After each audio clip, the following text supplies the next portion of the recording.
how to say hello. We went from tired, sleepy little bodies to just joyful instrument playing, music making kiddos. All in a matter of minutes. You see Tommy Holland. You make me happy. And his Little Star Foundation donated 210 band-in-a-box kits to the school system. He provided maracas, there were castanets in there, other types of shakers, scrapers, and other fun things for the kids to include in their regular classroom day. It's a lot of percussion instruments, but when you get rhythm, all of a sudden you're going to, I want the piano to go with that. I want the guitar to go with that.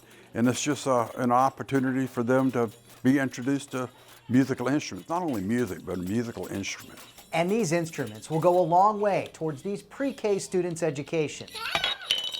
Research shows that kids who can keep a steady beat become more fluent readers. It's great for their educational development, their whole child development, social emotional development as well. Please don't take my sunshine away. But it's also a way to socialize.